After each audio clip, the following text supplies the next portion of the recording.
High blood pressure isn't silent. We just normalize it. Have you ever heard high blood pressure being called the silent killer? Well, I have. And truthfully, for years, I believed that, for real.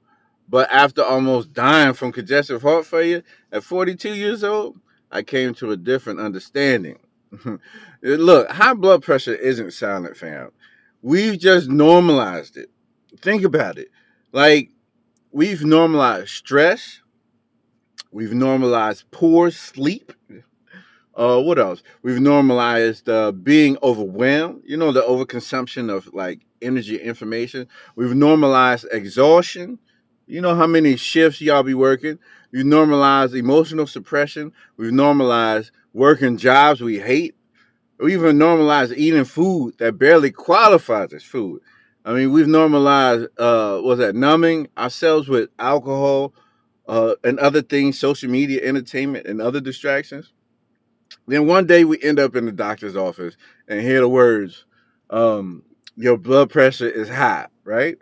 Or worse, excuse me, I just ate lunch. You've had a heart attack, or you've had a stroke, or your kidneys are failing, or your heart is failing. And somehow we're shocked. But the diagnosis didn't create the problem, man.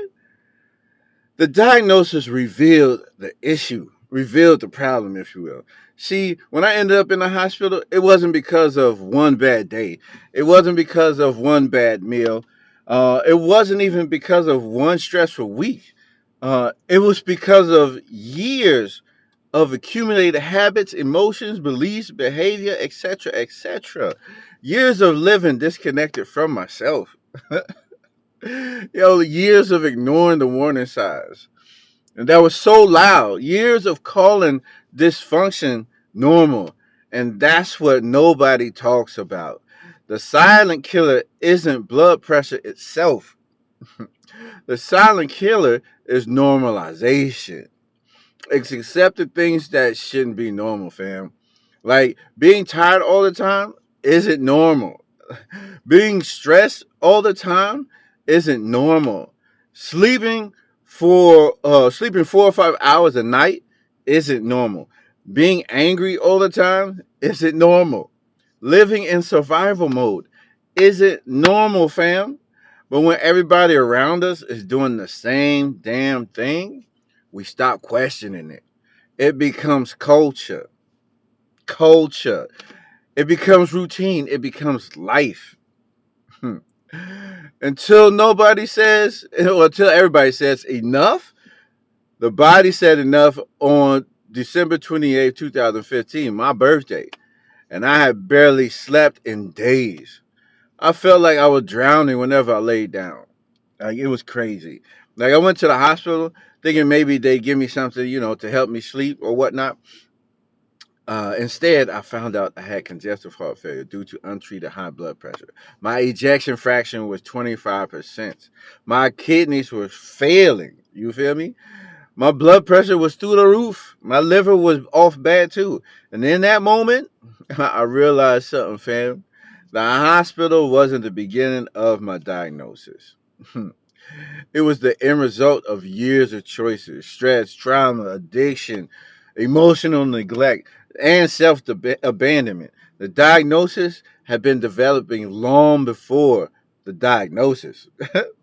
That's why I tell people this all the time. Your diagnosis is not your destiny, but your habits create one. You know what I'm saying? If you want a different future, you have to stop normalizing the things that are creating your current reality. It seems simple, right?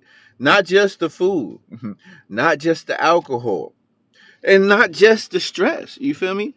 Everything, everything. The way you think, the way you cope, the way you respond to life, and even the way you treat yourself. You feel me? Because healing starts with awareness. You can't change what you've normalized. You know what I mean? You can't heal what you're unwilling to acknowledge. So here's my question for you, fam. What have you been calling normal that shouldn't be? Because that answer might reveal more about your future health than any diagnosis ever could. And if this message resonated with you, drop a comment below and let me know what you've been normalizing. As always, remember, your diagnosis is not your destiny. I'll see you in the next video, fam.